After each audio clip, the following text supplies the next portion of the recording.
I am Leslie McCrary. I have lived in Cartersville for about 22 years. I live in an old house on Bartow Street. I have been involved in the arts in Bartow County since I moved here with the Arts Alliance, and I own a theater company, Stageworks, for 10 years, and now I spend my time doing photography and taking care of an old house.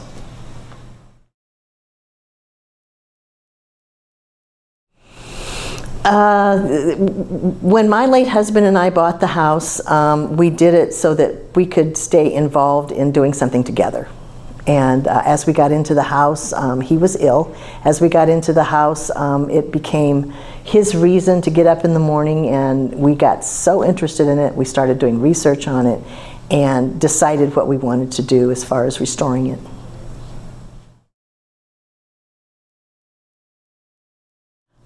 The most interesting thing that I found during research on the family, I have enjoyed getting to know these people, where they went and what they did. And as far as what was been the most interesting in restoring the house, there have been so many. The house I've lived in almost 17 years now, and it continues to give us surprises. So the last one was what the porch material was and how my cousin was able to take that material and make some beautiful pieces out of it.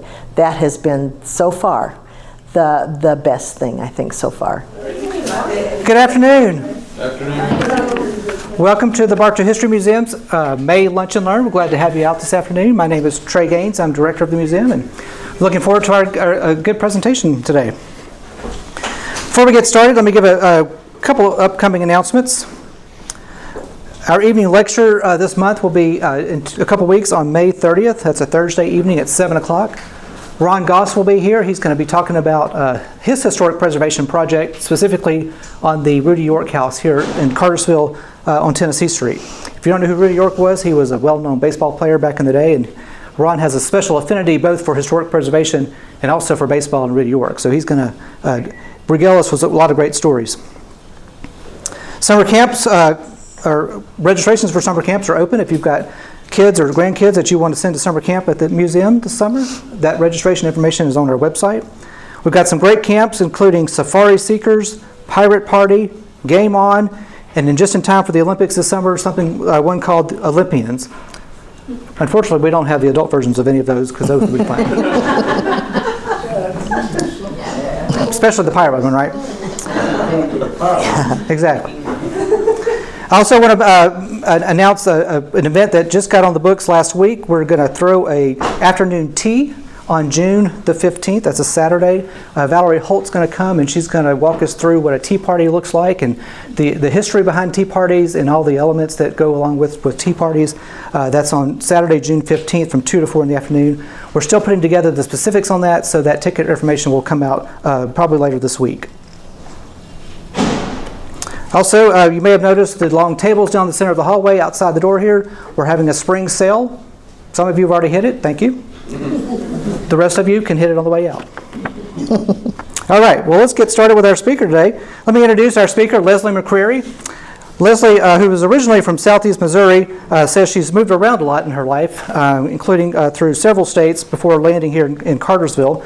She's lived here in Cartersville for 23 years. And for 17 years in the house that she's going to be talking about today. Leslie is the former executive director of the Cartersville Arts Alliance.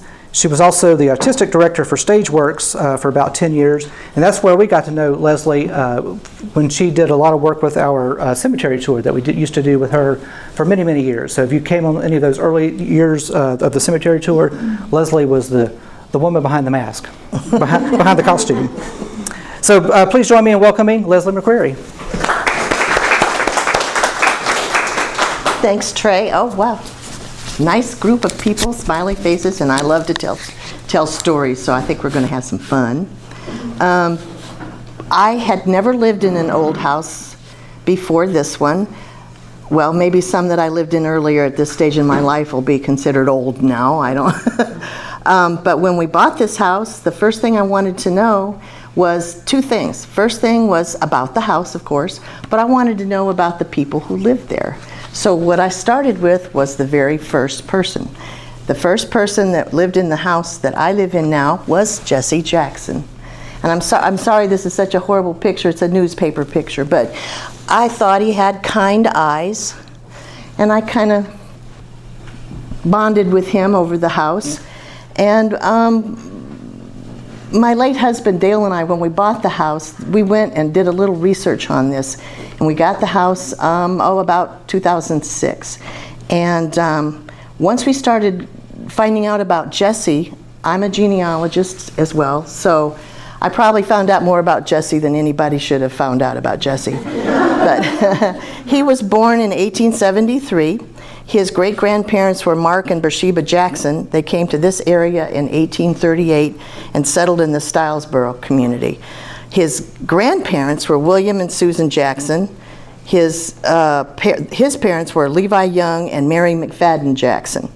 The Jacksons were some of the earliest settlers in Stylesboro and are buried in the Stylesboro Methodist Church Cemetery. They were successful, prominent citizens. After a good preliminary education, Jesse left Stylesboro and went on to further his education, and I think he probably attended Young Harris College, and I'll tell you more about that in a minute. He came home and began his career as an educator. In 1904, he went to Nashville to collect his bride, Allie Burford, who had grown up in the area and had known Jesse since they were kids.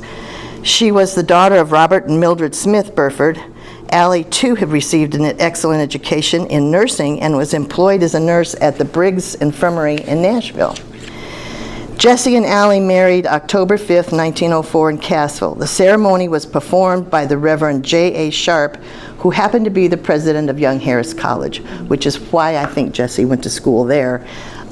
It would have been an honor for the president of the college to come and marry them. So, after they were married, they set up their married life in Stylesboro, where Jesse was principal of the local school, and that started his career as an educator. In 1918, they were living in a rented house at 208 Leek Street in Cartersville, and he was now the superintendent of the Bartow County Schools. They had two daughters, Helen, born in 1910, and Mildred, born in 1913. They were about to move into their own home on Bartow Street in September 1921.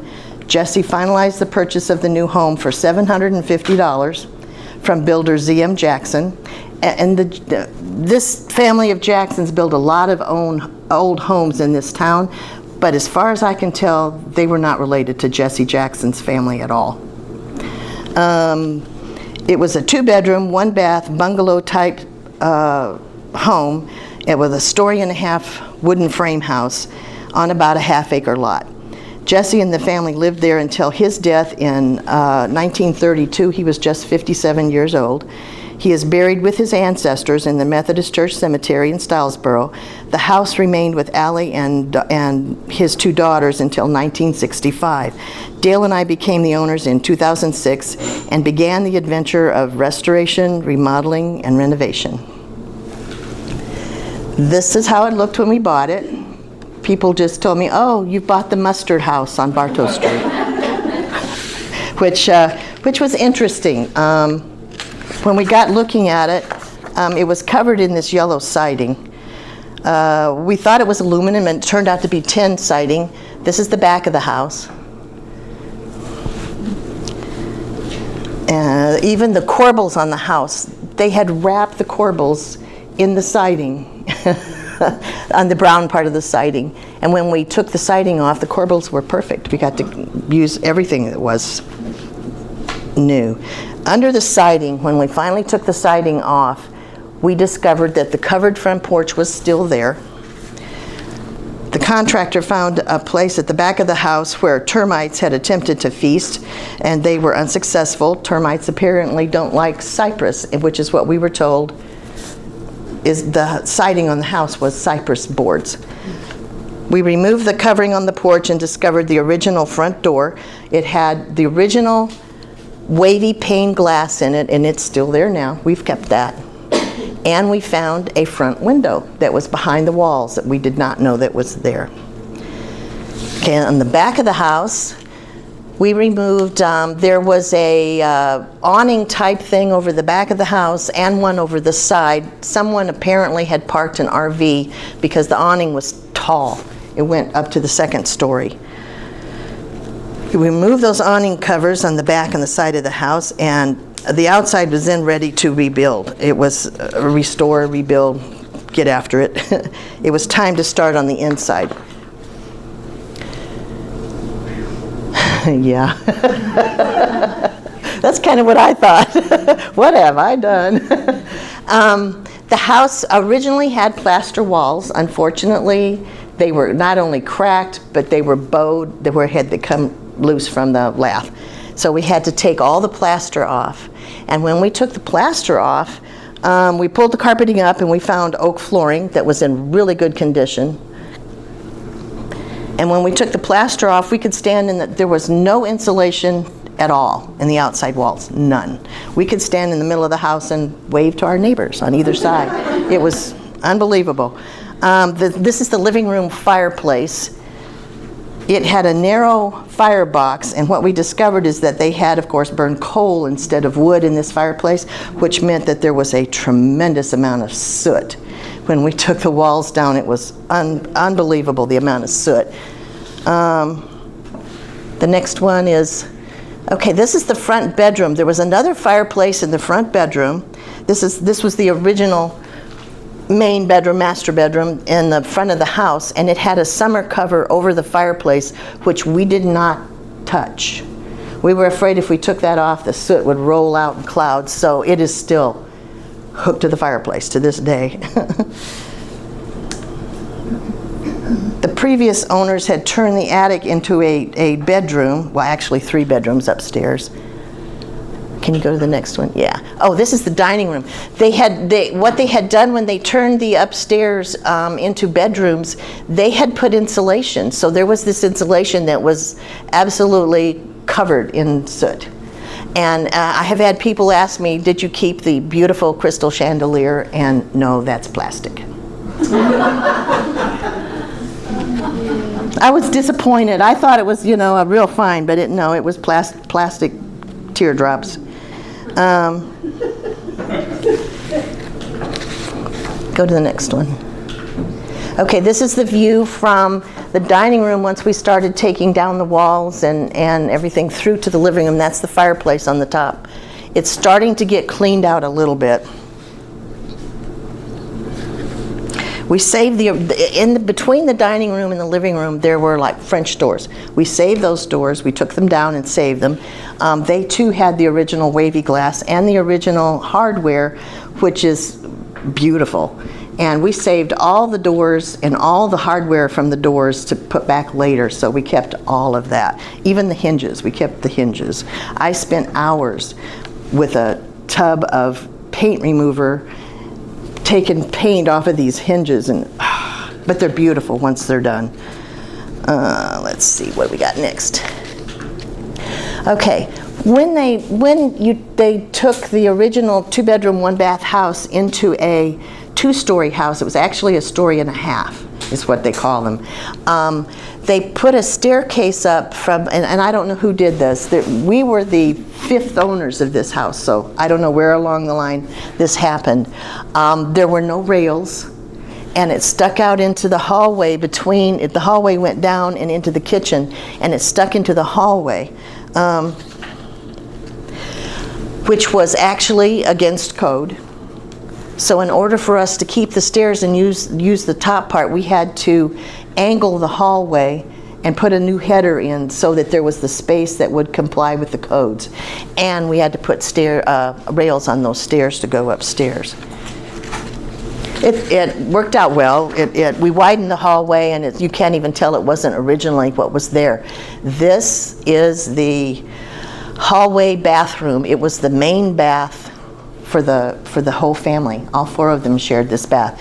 The clawfoot tub that was in the house, which was original to the house, was originally in this bathroom. We kept it. It's now in the master bathroom at the back part of the house that we added. Okay, during the demo, they uncovered, this is a 2x4. You probably can't see it very well, but there's writing on it with a pencil. And what it is, well, we actually found 2 things in the house that were treasures. This was one of them. The other one was, there was a closet that went between the master bedroom to the hallway to the bathroom. And in the back of the closet, on the back of the shelf, there was a large butcher knife wrapped in paper, stuck back there. I don't know what it was for. I figured I was probably better off not knowing. I still have that knife. In fact, it's been in 2 of my plays. I've used it in 2 of the plays, so it's been put to good use. But this one we thought was interesting, and I did a little research on it, and it says, it's like a little poem, and it says, Mary Sue Jackson is the ugliest girl in town. Helen Jackson looks like a clown. Nancy Whitaker is the tackiest girl around. Elizabeth Whitaker is the biggest baby to be found. So I did a little research on it, and it's obviously child's handwriting. And when I did the research on it, I looked at the 1920 census, because the house was built in 1920. They moved into it in 21. The Jacksons were living next door to the James R. Whitaker family on Leek Street. At that time, Mary Sue Jackson, who was Mildred, was 6 years old. Helen was 9. The Whitaker girls were next door. Nancy was 6. Elizabeth was 5. My guess is that the poet and the instigator of this was the 9-year-old who was Helen. And they wrote that on there. We covered it. We considered leaving an opening where you could see it. And then I decided, no, we put the walls back, so the next person that remodels this house is gonna, look what we found, because we were just amazed, didn't know what to do with it. But it's still there, it's part of the house. Did you do any research on the families now that were on that door? Not the Whitakers, no, I have not. Just the Jacksons. Okay, so then when we started, and we started to get things put back together, this is kind of the way that it ended up looking. This was the kitchen. This door was an original door that went to their laundry room. I love it. I've kept it. It's nasty looking. It's not. It's just worn. I kept that, but this is the way the kitchen looks now. Go ahead. This is the another view of the kitchen area. We added, on the back, we added an eating area and a den on the back of the house. This is the kitchen still. This is the master bedroom.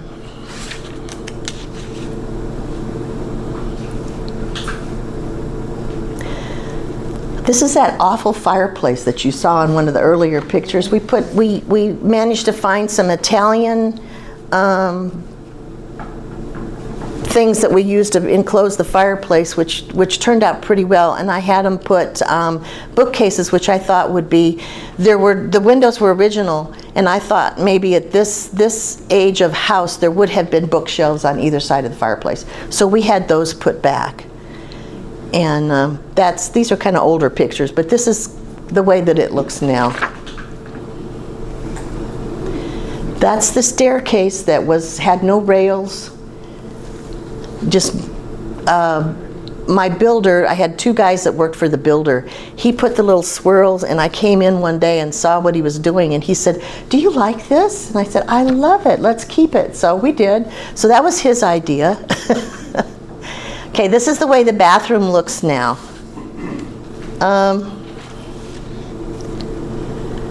What we did was, when the house turned 100 years old, which was in 2021, you can see them reflected in the mirror, they're on the other wall. I put posters of all of movies that had come out in that year. There's Rudolph Valentino is there, Gloria Swanson is there, Mary Astor is there, and they were all silent film stars in 1921. So we put that on there as kind of a homage to the year. This is the front bedroom. This is the room actually where Jesse passed away. This is the fireplace with the fireplace cover still on it. This is kind of my old room. It's got my grandma's sewing machine, and my great-grandma's little shoes are on the treadle on the sewing machine, and a lot of these are things that belong to my family, so they're in the front room. And being a theater person, I have costumes and hats, so I have that on my little dummy that's there, my little mannequin with hats, and I change them occasionally to add color. You'll see later that I change it sometimes just for fun. Wonderful things have happened in the house as well. My daughter in 2012 was married there. We managed to, the kids came and said, we want to get married in the house, because by this time my late husband had passed away, and Morgan felt close to him in that house. So that's where she got married, and we managed to get 60 guests in that house. The kids came and said, we want to get married here. And I said, okay, if you will move the furniture to the garage, and immediately after the reception move it back, we can do that. And the house looked really pretty. It was just gorgeous. And one day after Dale passed away, I got the very end of what we were doing to restore the house. I finished by myself. So I decided one day to find Mr. Jackson. So having had some experience in the cemetery stuff here in Bartow County working with Trey, I think I did that 13 years. We did cemetery stuff. I found Mr. Jackson, and I went out to visit him, and I found his grave, and I stood there next to him, and I told him I was living in his house, and I promised that I would take care of it, and hoped that it was okay that I was living there. Nothing happened. There were no butterflies swooping down or no clap of thunder or anything, but I still felt that it was nice that I felt like I paid my respects to him. So after that, an old friend came back into my life that I had known for, maybe 30 years, 35 years. And we renewed our friendship. We'd known each other a long time, and we discovered we'd like to make it permanent. So Jim Owens and I were married in 2017. There's a Hallmark version of that story that I won't bore you with, but he was a good friend of my late husband. So he has now taken on the task of being a caretaker with me. Among other things, he's made our backyard a beautiful, peaceful sanctuary.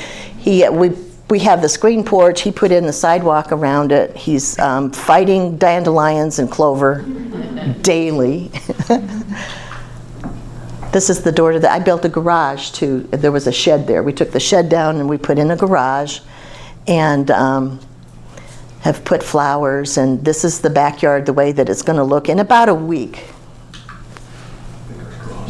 Yeah, it's not going there. And we have lilies and all, gardenias and oak leaf hydrangea and everything, and Jim takes good care of it. And me. Okay. And just for good measure, after Jim and I were married, I took him to visit Jesse Jackson too. So we went out to the cemetery and found the grave again and stood there, and I introduced him and told him I now had somebody to help me take care of the house, and hoped that it was okay with him. Jesse was still silent. But I feel it was a nice thing to do, and Jim liked going and seeing where it was because he'd been doing some of this research and stuff with me too. The house looks the best at Christmas time. We're like two 12-year-olds. We decorate like you wouldn't believe. So I wanted to share with you some of the stuff that we do in the house at Christmas. The front door. This is the fireplace. On the top of the mantle, I collect the old tree toppers off of Christmas trees. That's what those are. That's the 10-foot tree in the living room, and it's got ornaments from my beginning until now, and our cat likes to take them down off of there. This is the one we have 3 trees. This one's in the dining room. This has ornaments on it that belong to my mom and dad when they first got married in the early 50s, and I have some from the 40s that belong to family members on that tree. That's my old-fashioned tree. And this is the front bedroom. That's the summer cover, and then I decorate the mantle. And this is where I put a Christmas dress on the mannequin, and I put a little sprig of holly in the hats, and I just make it a fun place.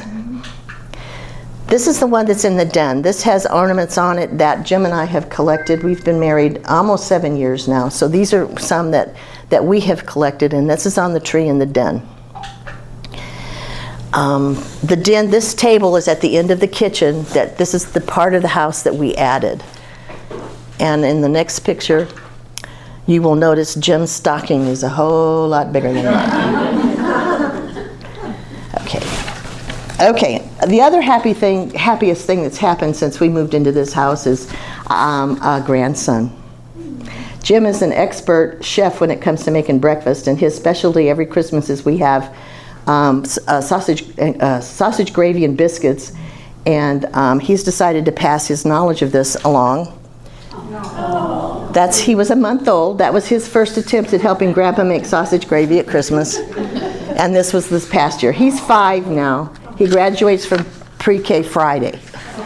And yes, Jim wears the same red Georgia Bulldog shirt every Christmas. That's his tradition.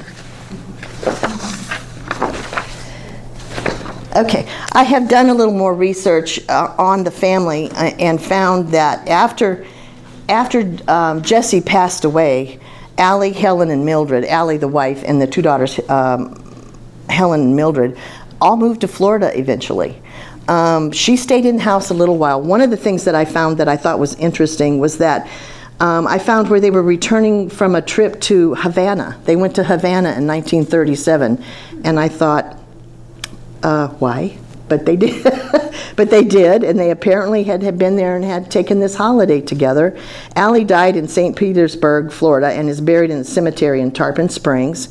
Mildred lived in Savannah for a while and worked as a secretary in a real estate office. By 1950, she had trained to be a dental hygienist, which she continued to do until her death in 1990 in Florida. She's buried in the same cemetery as her mother. Mildred never married. Helen followed in her mother's footsteps and was a registered nurse. In fact, she was going to nursing school when her dad passed away in 1932, and I believe it was down at Emory where she was going to school, or the hospital at Emory. She married first a man named Noah Swartzel, who was a prominent citrus farmer in Tarpon Springs, Florida. He died in 1961, and she married Mark St. Clair in 1962. Who died in 1995. Helen died in 1999 and is buried at Newport Richey, Florida, with her husband. She had a stepson, but no children of her own. So far, there have been no descendants with photos out there or an interest in the house that's knocked on the door. With the girls not having any children, there's been no one coming to say, can we see, we heard, this was so-and-so's house. That hasn't happened. I have no old photos of the house. When we bought the house, we'd given up on all the surprises that we thought that she had to offer us with doing this last research on them. We thought that there would be no more surprises, but the old girl had one more surprise for us. In 2021, the edges of the front porch boards that were out next to the street were starting to rot, and we were trying to replace them, and it was just an impossible task.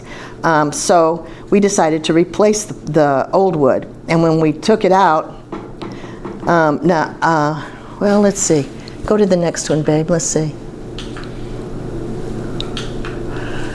It was really starting in the front, so it was a good thing that we decided to do this. What the big problem was going to be the type of wood that had been used. The porch boards were 2.5-inch boards, tongue and groove, laid down with minimum nails. That size board is not available anymore. The closest that we could get was a 3-inch board, which was also tongue and groove, but we couldn't take out the ends of the boards and add a 3-inch to a 2-inch board, so we replaced the entire thing. The contractor offered to haul the old wood away for us. We declined. I have a cousin who is a master woodworker. This man is amazing.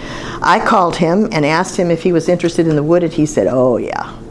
So this is how that looks now. Of course, it's painted now, but it laid down nice and flat. This is the wood we took off of the porch, and I sent a picture of it to my cousin Ed. It had never been painted on the bottom side, of course, and there was just the gray porch paint on the top. And I sent him these pictures, and he absolutely flipped out and said, absolutely, yes, I want this. So we delivered it to, this is just half of it, right? This was just half of the boards that we delivered to him in his home in Myrtle Beach. In a couple of days, I got an email, and he said the porch flooring was tongue and groove Douglas fir, but all was quarter sawn, and most was slow growth. I'm going to tell you what exactly he sent to me in text messages, because I know nothing about wood. But these are the things that he said about all of this. He said slow growth means the trees were underneath the canopy of larger trees and therefore light limited. There are over, go to the next one, let's see. Yeah, okay. There are over 70 growth rings in this 2.5-inch board. The boards were cut so the annual rings are at a 90-degree angle to the face of the board, which is what quarter sawn means. This gives great stability from bend and warp. The boards from the porch were original, or 100 years old. The boards were still straight and flat. Given the size of the trees these were harvested from, the trees could easily have been 300 years old. I have uncovered only one board with a classic pine knot in it. In this day and age, there would never be a front porch deck made with this quality wood.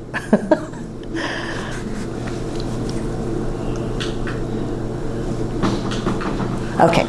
After removing the nails, the tongue and groove edges are removed by rip cuts. The stock can then be planed and edged.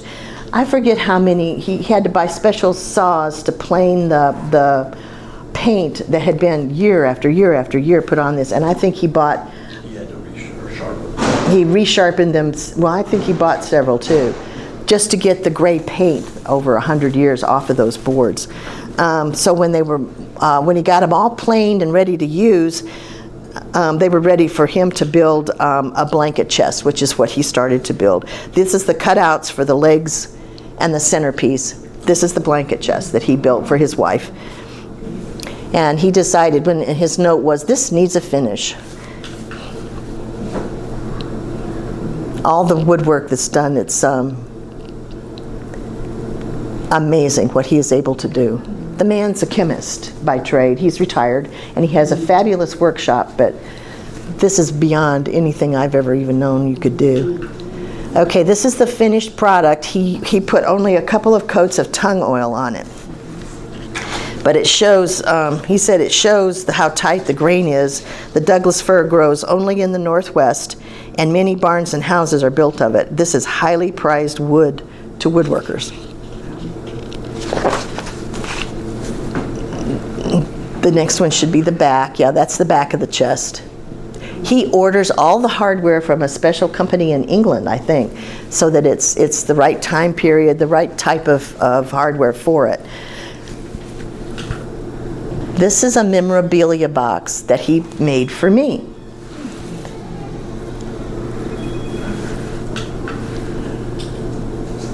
It still has all the same kind of joints and everything, and it has tung oil finish on it as well. Then he had some left over, so he made a curio cabinet. This is made out of that wood as well. This is in process. This is finished. He is amazing. And that's my front porch. And this is a box he made. I still don't know how he did the inlay on the top of it. He says it's a secret, so I'll let him have that.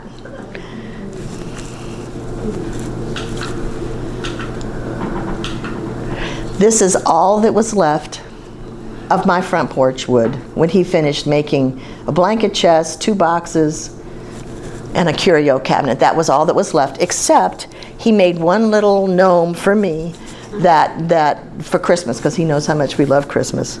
And I won't say the surprises are done, because who knows what this old house might have in store for us in the future. I brought my memorabilia box for you to see. I have a scrapbook that I have started.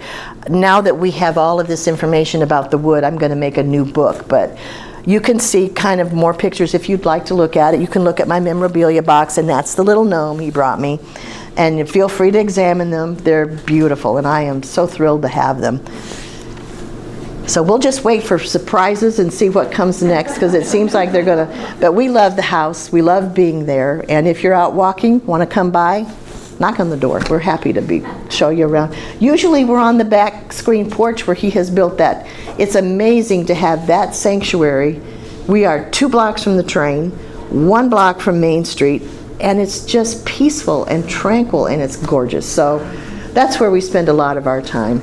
You have any questions for me? Anything that you... Yes, ma'am. Considering the condition of the house, what possessed you all to buy it?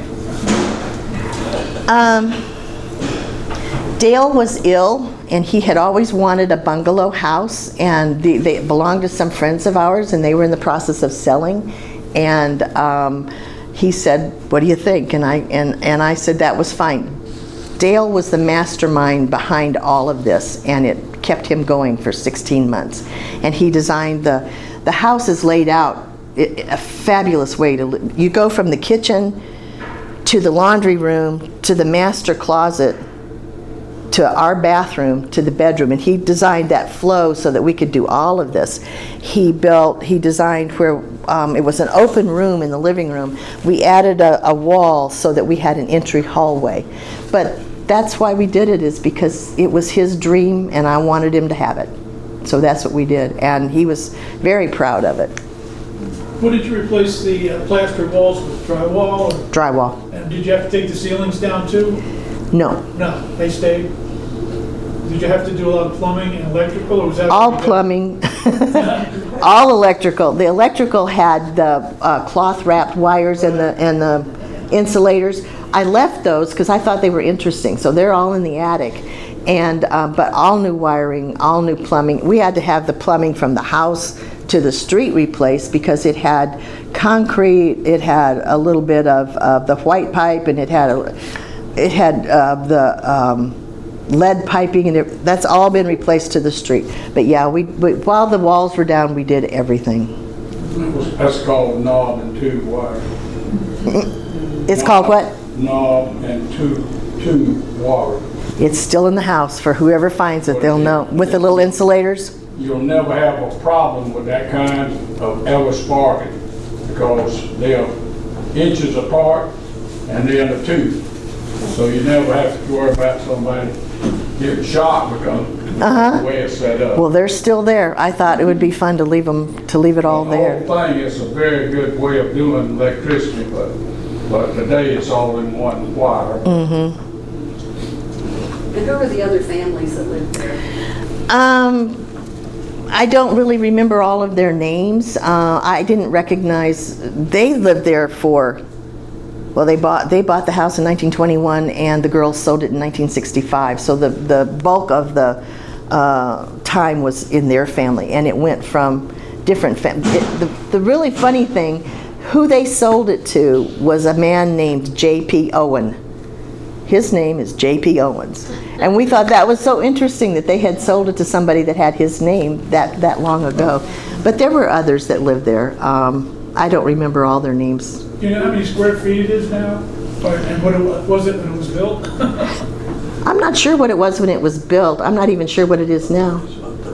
32 with the upstairs. They had 3 bedrooms upstairs and a bathroom. Now and then we added on to the back of the house. So we have 3 full bedrooms, 3 full bathrooms, and we added a den. And the room upstairs is one large. It's like a guest suite now. When my daughter was in college and she'd come home, she'd live up there, and this insulation was so good I couldn't hear her radio, I couldn't hear the TV.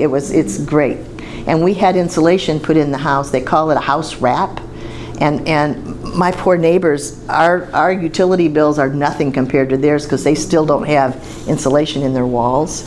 And this is really done well for No us. basement or crawl space, or just a crawl space? It's a crawl space. It's It is a up. crawl space. Yeah, and it's high in the back and goes down to a narrower in the front. But you can get under there. I've had that sheeting put on the ground to keep it from. Yeah, yeah, to have that done. Yes, So whenever I was in high school, I lived in a historic house as well, and we had the wavy glass, and one of them cracked, and that was a really hard. My parents, I was like 17, so I didn't care at the time, but my parents were really stressed about it, and it was going to be like $7,000 to replace it. Y'all ran into any issues like that? No, we had new windows made, and because of the Historic Preservation Committee, we had them custom made so that they matched the windows that we took out. The old windows were the kind that you would raise them and it had a rope with a weight. That's how mine were. Well, those are mostly in my garage right now, the old ones, but we had new ones done that have double pane to help with the insulation kind of thing. But yeah, they had those old ones. We didn't. We couldn't open the windows because they were curved, and then my parents were worried the ropes were gonna like dry rot if we tried to open them. In fact, that's what these were. They had dry rotted, which is one of the reasons why we replaced the windows. That, and we got the double pane insulation kind of thing going on. So when you said you replaced the windows, did you replace the glass or just the frames around the The whole window, yeah, so that it came sealed in the double pane had to come in the window thing sealed so that it would keep the cold and hot out and the temperature in. What did you do with that glass? It's in my garage. I have used several of the frames in plays. I think I've done 33 plays since I moved to, and I directed most of them since I moved to Cartersville, and every play had something from the house in it. Doors and stuff. Is that how you pick the plays?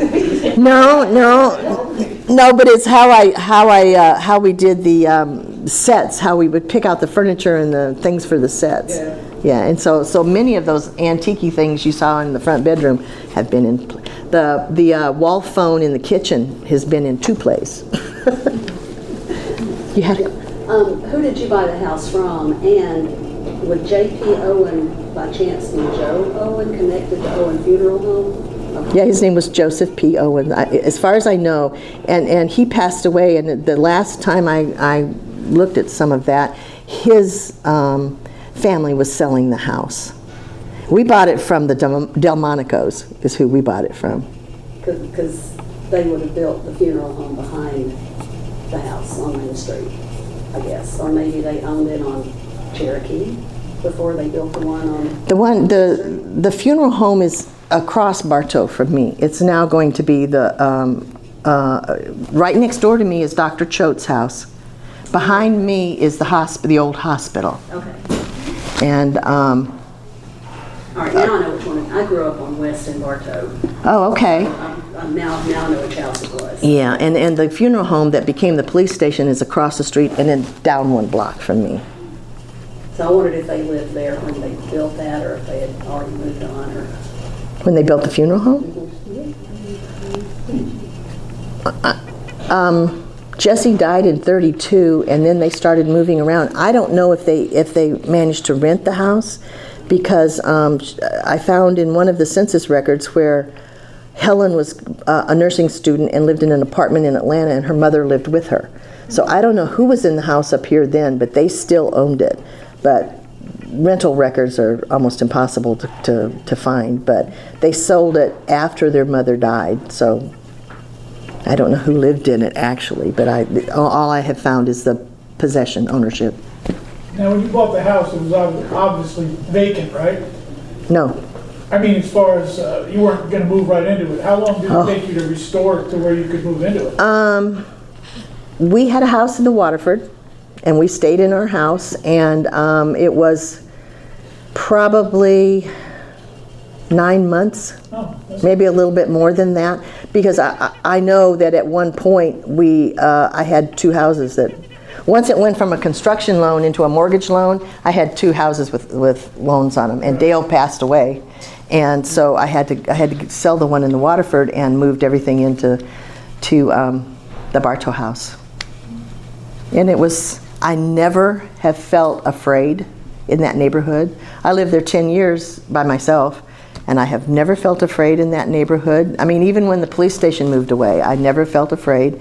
It's a wonderful neighborhood. Our neighbors are just a lot of fun. We have get-togethers, and it's been a pleasure living there. It's more like the neighborhood I grew up in, where there weren't HOAs and tennis courts, and somebody's going to turn you in for not mowing your grass, or something like that. But it's like the neighborhood that I grew up in, and I'm very comfortable there. Have a good time. We have a swing and 2 chairs on the front porch. So it looks just like what I grew up in when I was a kid. It's a great place to live. It's going to be hard giving it up when we're too old to take care of it anymore. Nah? Yes, ma'am. So, this could be a weird question, but have y'all ever kind of like felt like the Jackson family was ever like present or came to visit or just was happy you were there? Well, I am open-minded. I have a friend who I asked her to come, and now this is going to be an odd answer. She came and did what is it called? Saged the house for me. And she says that she is sensitive to spirit kind of things in the house. And I said, okay, I want you to check out the front bedroom because Jesse passed away in that front bedroom. And she did. She said, his spirit is there, but he's very happy. So whether you want to choose to believe that or not, she said it was a peaceful, happy house, and I believe her. Because it is. We have a lot of fun. We do a lot of fun things. And if Jesse's there, I don't feel anybody but Jesse, maybe. And I think because we went and I introduced myself at the cemetery and took Jim out there with me one time. Jim goes, okay, if that's what you want to do, okay. But I think that comes from being a genealogist and doing the cemetery shows so much that it was kind of fun to do that. Yes. You said he died at 57. Do you know what? Heart attack. It was a surprise heart attack, and the article that I read said that he had been struggling with being illness for some time, and one morning it just got him. He had already stopped being the superintendent of schools and had gone into the insurance business, and there was a big article about them giving him a gold watch from the school system, and he went into that, and I don't think he was in the insurance business very long before he passed away. And Allie never remarried. I thought it was such a romantic story that he went to Nashville and brought his bride home with him, and they stayed here. She had been a nurse in Nashville for several years, and he went after her. Good for him. I think you said, or Trey said, you're from Southeast Missouri. Being a Yankee, I'm from Quincy, Illinois. Where are you from in Missouri? Or where were you? Southeast Missouri is the boot heel, and it's down, we were 90 miles north of Memphis, and we moved from there to Peoria. Yes. I grew up in Peoria up until middle school, and then we moved to North Dakota. It was hard for a little southern girl to be in North Dakota, but wonderful people, wonderful time, horrible weather. And now I've hooked up with a guy that's from Montana, so we go back and we go back to that weather a lot. But How it's. did you get down here? My dad worked for a grocery company, and when I was a kid, we went from Illinois to North Dakota to Alabama. They went to Georgia.